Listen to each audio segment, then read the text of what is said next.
Hi, beloveds. Serena, Serenity here.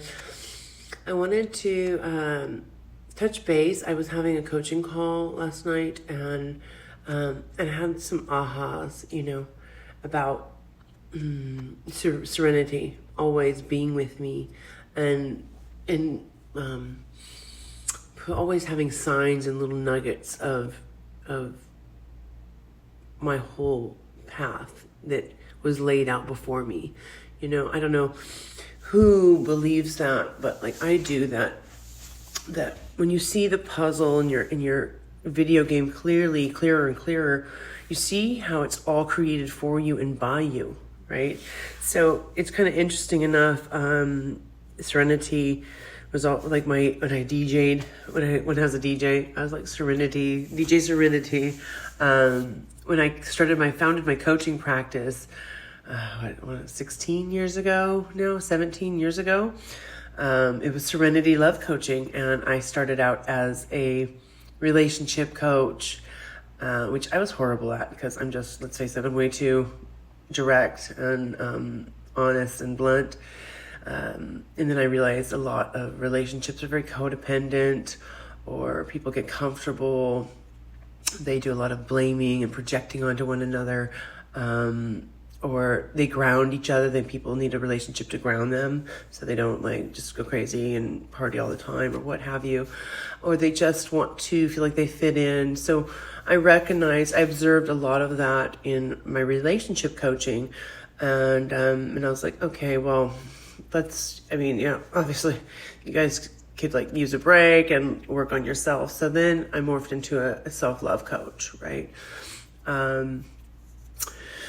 And then it was like, how do you get the self-love? Looking in the mirror, giving yourself affirmations. Yeah, but ultimately you need a higher vibration. You need to connect with a higher entity, a higher vibration than the vibration you're at in order to attain a higher sense of unconditional love and acceptance for yourself. So then I morphed into spiritual coaching, right? To connect with something well. And also I went to University of Spiritual Healing and Sufism. Went to Psychic Horizon. So these were energy schools. But this was 16, 17 years ago, when people were not wanting to hear the word energy and it's all that foo-foo, that spiritual foo-foo talk, So then I stumbled upon neuro-linguistic programming, which was like the left hemisphere. It's like, oh, this really resonates with the right side and makes sense. It's all like a similar language. And when you understand the story with the emotion, then you have balance, equanimity, and then you can integrate your personal truth. So, but I never felt really comfortable with coaching and giving other people's advice or being a clear mirror, because Serena was so still in the way, So I didn't feel very confident that, and I've observed a lot of my friends who were therapists. My best friends were therapists, and I watched as people's practice grows, particularly theirs, that they kind of, stopped working on their self, and they were like, oh, this is all like me. I'm doing the healing. And I watched as their ego got a little bit tainted, got a little more egotistical, didn't stop working on their own stuff, stop owning their own stuff, started projecting. And I was like, that's really not for me. That's not what I want. The most important thing in this life for me is my spiritual growth, my spiritual evolution, because I know that this avatar has a time limit. Yes. So it wasn't until Serenity started really directly speaking to me that, oh, get out of there. He likes to drink my water.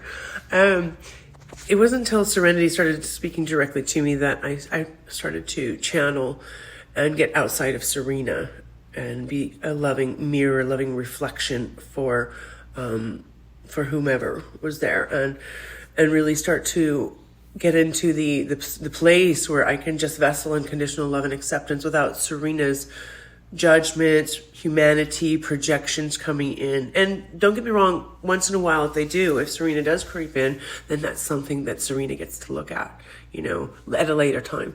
So I just had that kind of aha last night that Serenity's always been with me. And when you start to like really connect with your highest density self, your highest dimensional self, your goddess self, that you will see how the puzzle fits, how you created everything for you, this video game for you. I mean, I can't say that's everybody. I honestly don't know, because I'm not everybody. I'm just me. So, yet I do feel like everybody has a very strong, unique essence, light, that we've just forgotten how to connect with. So, that being said, happy journeys, and I look forward to growing with you all. Blessings.